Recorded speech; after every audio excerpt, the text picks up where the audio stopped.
The first grade phase. The phase when unfiltered words make you laugh, school drop-off makes you cry, and life becomes a stage where your kid shouts, "Look at me!"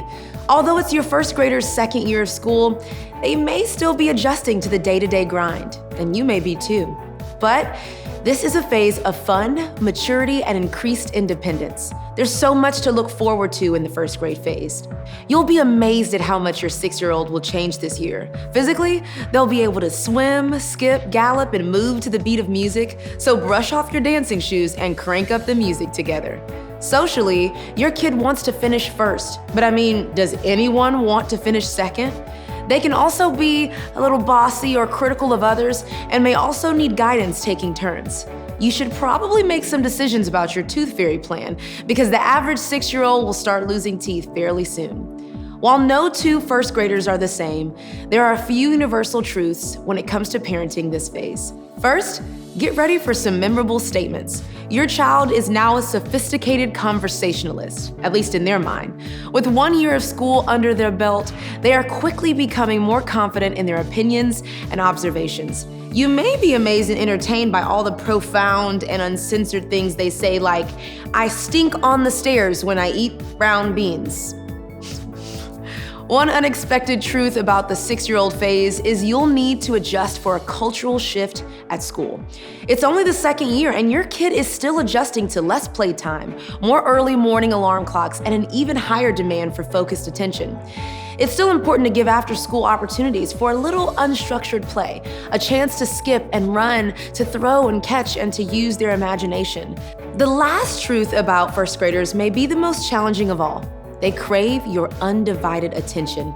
The average first grade class has 20 kids, some almost as cute and smart as your kid. But first graders are hungry for individualized adult attention and approval. So when it's the end of the day and your first grader keeps asking, "Look at me," give them your attention as freely and as often as possible. Leaders, this will be difficult since I still haven't met anyone that can give 7 people undivided attention at the same exact time. So take turns and make sure you're connecting individually with your kids each and every morning. In the 6-year-old phase, you all have a specific role. Your role is to engage their interests. Your first grader's schedule may be picking up pace from bus rides to recreational sports to after-school programs. But with all the increasing opportunities to try new things, don't miss what your first grader needs most. The way you answer their questions, listen to their stories, and show up consistently will help them improve their abilities. Let me break it down for you. It's important to keep in mind that first graders think like scientists. The way they process information best is when you give them concrete examples. Don't just talk to them about constellations, take them outside and have them search for the Big Dipper. Leaders, when you're engaging this age in a conversation about faith, be specific about how trusting God looks in real, everyday life. Second, 6-year-olds are constantly asking the same question. Do I have your attention? This probably isn't news to you, but it's critical to understand it's all a part of this phase. You capture their heart when you improve their abilities. Every kid wants to feel like they're good at something, and that's especially true at this age. Piano lessons, soccer practice, math tutors, all of these things motivate and affirm your first grader. Now, this should come as no surprise, but a first grader is motivated by fun. You coach this motivation when you play on their level. Break out that board game or let them show you the cool new gaming app they've downloaded. Even if it's just 15 minutes a day, you're building a framework where fun and one-on-one time are clear family priorities. One exciting development in this phase is a first grader's increasing ability to communicate and pay attention. It's the perfect opportunity to plant seeds of spiritual growth in a first grader's heart. This year, you will provoke discovery so your child will trust God's character and experience God's family. Your first grader may be starting to read and enjoy books. So, this is a great year to purchase a kid's Bible. Look for one that is the full text and an easy-to-read translation like the NIRV. You'll need to read it to them for now, but continue having other faith conversations as you go about your days together. Your first grader is quickly learning the habits and routines that make your family work. Make church a priority, but don't let it be the only time you talk about faith.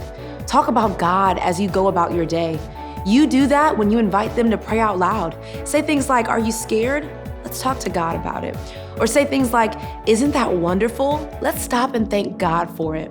You can repeat simple statements that you want them to memorize. Things like, you need to make the wise choice, and you should treat others the way you want to be treated. You can also talk about what your kids learn at church.